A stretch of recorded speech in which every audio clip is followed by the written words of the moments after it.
Entah sudah selarut apa sekarang. Namun, sumpah, kedua mata Ken belum bisa terpejam. Di luar sana, suasana masih terlihat pekat, langit membentang berselimut awan hitam. Dan Ken masih berada pada posisinya. Sama sekali tak berubah dari sejak Zoya terlelap dan masuk ke alam bawah sadarnya. Tak berbeda dengan satu tangan wanita cantik itu yang bersemayam di bawah sana. Jari jemari lentik itu berhasil membuatnya panas dingin setelah menyisakan rasa kebas dan pedas. Karena setelah mencabuti bulu piton, tangan Zoya malah berganti meremaasnya. Kepala Ken terasa berdenyut dan kencang. Sementara senjatanya terus-menerus tegak menantang, tetapi sedari tadi dia hanya bisa diam dan tidak bisa melakukan pelepasan. Ken mendesah kesal. Dia benar-benar sudah tidak bisa menahan ini semua sendirian. Rasanya pria itu ingin menjerit, saking tidak kuatnya. Astaga, dua kepalaku nyut-nyutan semua, ini semua gara-gara Ron, berani-beraninya di mendesah. Rutuk pria matang itu dengan wajah antara kesal dan bermuram durja. Ken memijat pelipisnya, mencoba menyadarkan diri dari segala pikiran yang mengajaknya untuk tidak waras. Namun, semakin lama sentuhan itu malah semakin memijatnya. Hingga detik selanjutnya, Ken sudah tidak bisa berkompromi lagi. Dia harus merubah strategi untuk melancarkan aksinya. Ken bangkit dan mencoba untuk mengeluarkan tangan Zoya dari balik boxer miliknya. Tak berapa lama kemudian, Zoya menggeliat sambil bergumam kecil, saat dia merasakan sentuhan basah yang menyapa kulitnya. Terasa begitu menggelitik hingga menghasilkan rasa geli bercampur nikmat. Tubuhnya dibuat meremang-remang, meski dia sedang berada di alam bawah sadar. Lenguhnya, lalu menggeliat untuk memposisikan dirinya ke samping. Harusnya ada tubuh Ken di sana, tetapi ternyata kosong, karena sang pemilik raga tengah membuat pemanasan untuk serangan fajar ala piton berbisa. Selagi Zoya tidak membuka mata dan memberinya ultimatum berupa ancaman yang membuat nyalinya menciut seketika. Zoya merasakan kembali sesuatu yang menggelitik, menyapa dat asterisnya kanan-kiri secara bergantian. Bukannya merasa risih, dia malah terlihat keenakan, hingga senyum-senyum tanpa sadar. Melihat perubahan wajah Zoya membuat Ken semakin bersemangat dan merasa senang. Karena pada akhirnya, dia akan kembali merenggut sarang kenikmatannya. Perlahan-lahan Zoya mengerjapkan kelopak matanya. Hingga kedua netra itu terbuka dengan sempurna, dan dia bisa melihat dengan jelas rambut dan kepala Ken ada di bawah sana. "Ah, Hubi, kamu sedang apa?" tanya Zoya sedikit berteriak, karena merasa terkejut. Ken mengangkat kepalanya, lalu mengungkung setengah tubuh Zoya. Memposisikan kedua tangannya di antara perut wanita itu. Ken mengulum senyum, melihat wajah Zoya yang terlihat begitu sensual. "Baby, kamu terus-terusan memegang pitonku. Kami jadi tidak bisa tidur, dan sekarang kami sedang meminta pertanggungjawabanmu," ujar Ken membuat kening Zoya langsung mengernyit heran. "Kan ini semua karena ucapanmu sendiri, Hubi, katanya aku boleh mencabut bulu pitonmu," timpal Zoya dengan tubuh yang berusaha untuk bangkit. Namun, terlambat. Karena Ken langsung menyergap tubuh mungil yang kini mulai berisi itu. Serangan mematikan yang tak sanggup Zoya tolak, karena sebenarnya dia pun merasa senang. Pagi harinya, Ken bangun terlambat karena dia tidur kembali setelah puas bercinta dengan Zoya. Dia segera bergegas menyiapkan kebutuhannya sendiri, karena sang istri masih nyenyak dalam pembaringannya. Dia tidak akan menyalahkan Zoya. Toh yang membuat istrinya seperti itu adalah dirinya. Dia memasang jas di tubuh kekarnya, menyisir rambut dengan asal lalu melangkah ke dekat pembaringan sambil menyambar tas kerjanya. "Kap, sayang, aku berangkat ke kantor dulu ya. Maaf tidak menyiapkan sarapan untukmu, aku sedang buru-buru," ucap Ken setelah mencium sekilas pipi Zoya. Dia mengusap wajah cantik wanita itu dengan uluman senyum. Lantas setelah itu dia melangkah keluar dan turun ke bawah sana. Di meja makan, kakek Abian sudah duduk dan memakan makanannya lebih dulu. Menunggu Ken hanya akan membuat maknya kambuh karena pasti dia akan telat makan. Baru saja datang, Ken langsung menyambar sandwich lalu meraih tangan kakek Abian untuk diciumnya. Kek, aku langsung berangkat. Ucap Ken dengan sedikit tergesa. Sebelum Ken kembali melangkah, kakek Abian lebih dulu bersuara. Heh, bocah nakal. Makan sambil berjalan, duduk dulu dan habiskan sarapanmu. Tegur pria tua itu. Ken menoleh. Aku sudah terlambat, Kek. Aku makan di jalan saja sambil menyetir. Jawabnya lalu kembali melangkah, tetapi lagi-lagi kakek Abian mengajaknya bicara. Lagian kamu ini kenapa bisa terlambat begitu? Ken menghela nafas, pria tua ini benar-benar memancing kesabarannya. Semalam aku kebanyakan menyusu. Cetusnya yang membuat kakek Abian langsung tersedak. Namun, bukannya menolong sang kakek, Ken malah menarik satu sudut bibirnya ke atas. Makanya kurang-kurangi keinginan tahuanmu, Kek. Menyesalkan mendengar cucumu kebanyakan minum susu? Ken terkekeh pelan, tanpa menunggu jawaban sang kakek dia langsung melenggang keluar. Sementara Bilila yang melihat itu langsung menyambar air putih dan memberikannya pada kakek Abian. Ceka, dasar cucu kurang ajar. Setelah pulang kuliah, Zoya tidak langsung pulang. Dia sudah berjanji untuk datang ke kantor suaminya, dengan membawa makan siang.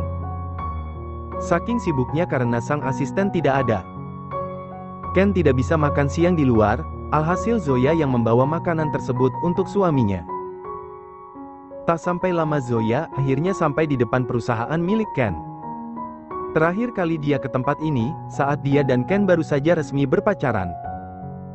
Dan sekarang, dia malah sudah menjadi nyonya di keluarga Tan. Zoya melangkah dengan riang, tak harus menunggu Zoya langsung naik ke ruangan Ken. Dia memakai lift khusus karyawan, dan mengantri seperti yang lain, tetapi orang-orang yang ada di sekitarnya merasa segan. Kenapa kalian menghindari aku? Ayo masuk sama-sama, ajak Zoya yang melihat semua orang kompak mundur ke belakang, dan menyisakan dirinya saja saat pintu lift itu terbuka. Nona duluan saja, kami bisa menunggu antrian selanjutnya, jawab salah satu dari mereka dengan tersenyum ramah. Namun, wanita muda ini justru menggelengkan kepala. Tidak mau, aku mau naik bersama kalian. Kalian takut padaku. Padahal aku kan cuma anak kecil. Aku juga tidak menggigit. Ucap Zoya dengan senyum yang menunjukkan gigi-giginya, dan sialnya senyum itu terlihat menggemaskan. Para pria langsung kembali menunduk karena masih sayang dengan kepala mereka. Anak kecil apanya? Bahkan posisimu lebih tinggi dari kami, kalau kami sampai membuatmu tidak nyaman, posisi kami pasti langsung terancam. Tapi, Nona, ayo cepat. Pintu liftnya sudah mau tertutup. Zoya menarik lengan salah satu karyawan wanita. Dan akhirnya semua ikut masuk ke dalam lift tersebut. Jantung wanita itu dibuat berdebar, saking terkejutnya. Namun, yang menarik justru tidak merasa bersalah sedikit pun, dan bersikap biasa-biasa saja. Zoya berdiri dengan tenang sambil memeluk bekal makanan yang dia bawa untuk suaminya. Terlihat jelas, wajah Zoya yang tampak begitu ceria. Apa menariknya gadis ini? Apa benar dia bisa memuaskan Tuan Ken di atas ranjang? Dan detik selanjutnya dia merutuki pertanyaan-pertanyaan yang bersarang di otaknya. Atas dasar apa dia bertanya seperti itu? Kalau pria itu sampai tahu isi pikirannya, pasti dia sudah dipecat saat itu juga. Tak sampai lama, akhirnya Zoya sampai di ruangan tertinggi yang ada di gedung ini. Dia segera melangkah dan tanpa meminta izin Zoya langsung membuka pintu ruangan Ken. "I'm coming, Hubi, aku datang, sayang," pekik Zoya sambil melangkah dan langsung menghambur ke arah Ken. Wanita itu duduk di pangkuan suaminya tanpa dipinta, dan semua itu membuat Ken merasa bahagia. "Katanya kamu sampai dari tadi kenapa lama? Apa ada yang mengganggumu?" tanya Ken sambil merapikan anak rambut Zoya.